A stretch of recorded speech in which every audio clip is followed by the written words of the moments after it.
दोस्तों, आदाब, सलाम, नमस्कार। आप देखना शुरू किए हैं आई4जी टीवी नेटवर्क। मैं हूं इंतजारुल हक।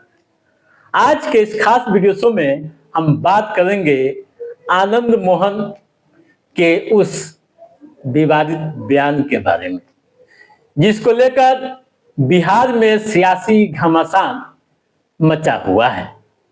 मुख्यमंत्री नीतीश कुमार को लेकर जिस तरह से उनका बयान आया है, उसके बाद से सियासी तूफान मचा हुआ है।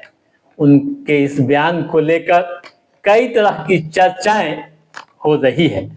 अलग अलग तरीके से जानकार अर्थ लगा रहे हैं। सियासी सवालात भी पूछे जा रहे हैं। सवाल यह कि पुत्र मोह में धूर्तराज या नीतीश कुमार की सच में चिंता, या फिर जेडीयू को छोड़ने की तैयारी। दोस्तों, क्या बयान उन्होंने दिया है, पहले वह समझ लें, फिर आगे की बातें होगी। उन्होंने बयान दिया कि नीतीश कुमार जी ने काम किया। आज आप जाकर देखिए, जिंदा उनको दफन कर दिया गया है। कहीं पर नीतीश कुमार जी का चेहरा नजर नहीं आएगा। मंच पर शपथ ग्रहण हो रहा था, नीतीश कुमार जी वहां मौजूद थे। 85 एमएलए के साथ खड़ा एक व्यक्ति था और उसकी तस्वीर नहीं थी। जेडीयू में फैली कल्चर हावी होने की बात कही है। उसके बाद से सियासी तूफान मचा हुआ है। दोस्तों, ये वही आनंद मोहन हैं जिन्हें तत्कालीन मुख्यमंत्री नीतीश कुमार ने बिहार जेल नियमावली 2012 के नियम 481(1) में 10 अप्रैल 2023 में संशोधित किया था, ताकि वे जेल से यानी आनंद मोहन की रिहाई हो जाए।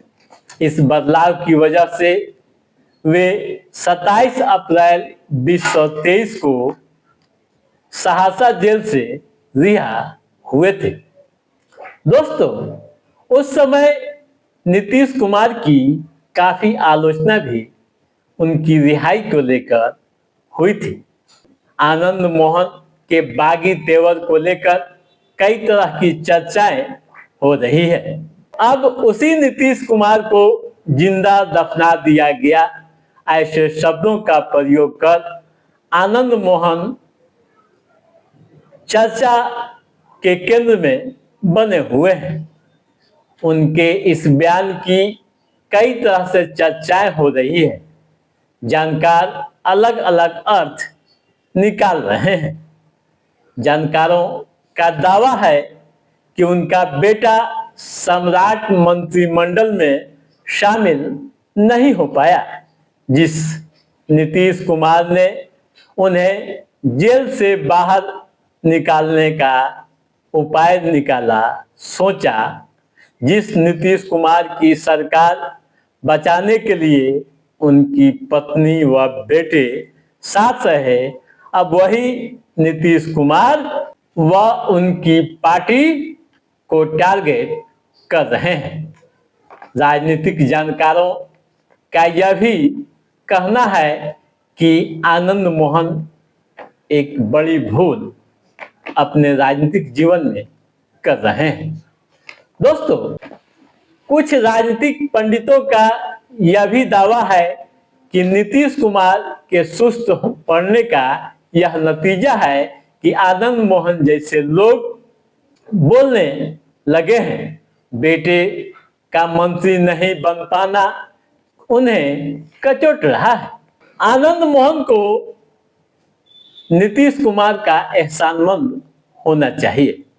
नीतीश कुमार ने जेल नियमावली में बदलाव कर उन्हें बाहर निकलने का मौका दिया। दोस्तों, आनंद मोहन का राजनीतिक सफर भी काफी रोचक है। कैसे, आइए जानने की कोशिश करते हैं। आपको बता दूं कि आनंद मोहन ने 36 साल के राजनीतिक सफर में 9 पार्टियां बदली, लेकिन कहीं भी लंबे समय तक टिक नहीं पाए। जहां गए वहां विवाद, खटपट और फिर अलगाव। पत्नी लवली आनंद जेडीयू की अभी सांसद हैं, जबकि बेटा चेतन आनंद विधायक है। अब लगता है कि आनंद मोहन को जेडीयू से भी मोह भंग होने वाला है या मोह भंग हो गया है। साल 1990 में जनता दल से राजनीतिक कैरियर की शुरुआत करने वाले आनंद मोहन मंडल आरक्षण के बाद वे अगड़ी जाति के नायक बन गए। उस समय बिहार के मुख्यमंत्री लालू प्रसाद यादव पर आरोप लगा कि मंडल विरोधी आंदोलन को कुचलने के लिए बल प्रयोग किया। इस कारण लालू विरोधी आनंद मोहन का राजनीतिक पकड़ मजबूत हो गया। 1993 में उन्होंने अपनी एक अलग पार्टी बनाई, बिहार पीपुल्स पार्टी, और 1994 में वैशाली लोकसभा उपचुनाव के नतीजे ने आनंद मोहन को बुलंदी पर पहुंचा दिया। लवली आनंद चुनाव जीती। जनता दल की किशोरी सिन्हा हार गई। वैशाली उपचुनाव में लवली आनंद की जीत लालू विरोधी ताकतों की सम्मिलित जीत थी, जैसा कि जानकार दावा करते हैं। 1995 में जब विधानसभा चुनाव आया, तब उनकी पार्टी बिहार के 324 सीटों में से 259 पर चुनाव लड़ी। आनंद मोहन खुद 3 सीटों पर चुनाव लड़े और जीत नहीं पाए। उन्हें लगा था कि अकेले लालू यादव को हरा देंगे। 1996 में वे समता पार्टी में चले गए और शिवहर लोकसभा क्षेत्र से चुनाव लड़े तथा सांसद बन गए।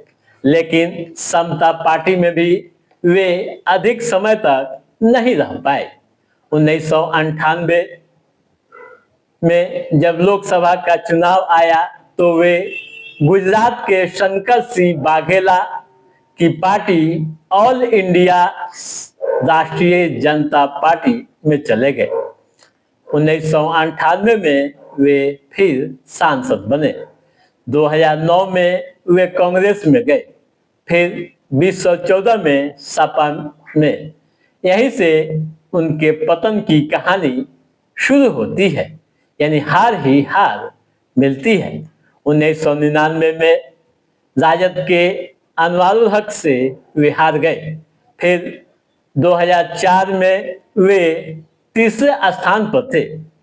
2009 में उन्होंने कांग्रेस का दामन थामा और लवली आनंद चुनाव लड़ी, लेकिन जीत नहीं पाई।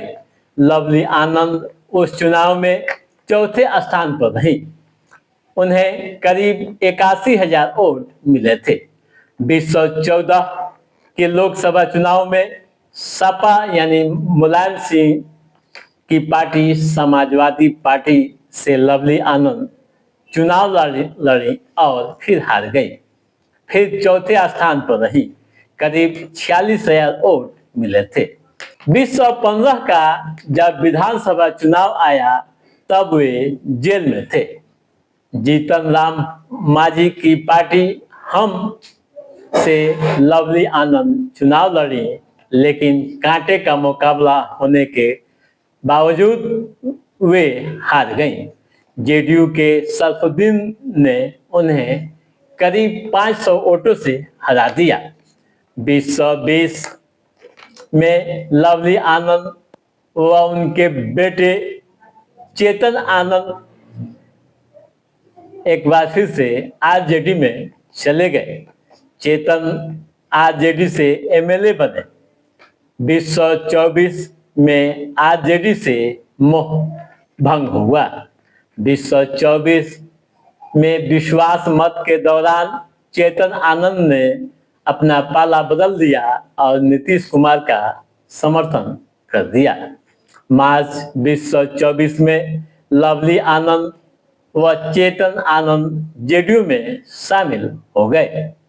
लवली आनंद 2024 के लोकसभा चुनाव में शिवहर से चुनाव लड़ी और जीती। चेतन आनंद भी नबीनगर से विधायक है। अब सवाल यहाँ यही कि क्या वाकई में जेडीयू से आनंद मोहन का मोह भंग हो गया है? अगर भंग हो गया है तो फिर कहाँ जाएंगे, यह समय तय करेगा। वैसे साथियों, आनंद मोहन के बारे में आप क्या समझ रखते हैं? आप अपना सुझाव भी कमेंट बॉक्स में जरूर दीजिएगा।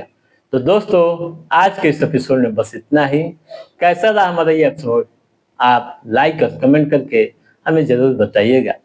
यदि आपने हमारे चैनल को सब्सक्राइब नहीं किया है तो सब्सक्राइब भी कीजिएगा, ताकि इस तरह की महत्वपूर्ण राजनीतिक गतिविधियों से संबंधित जो भी कोई अपडेट हो उससे हम समय समय पर आपके बीच पहुंचाते रहेंगे। तब तक आप अपने दोस्त को दीजिए इजाजत। नमस्कार।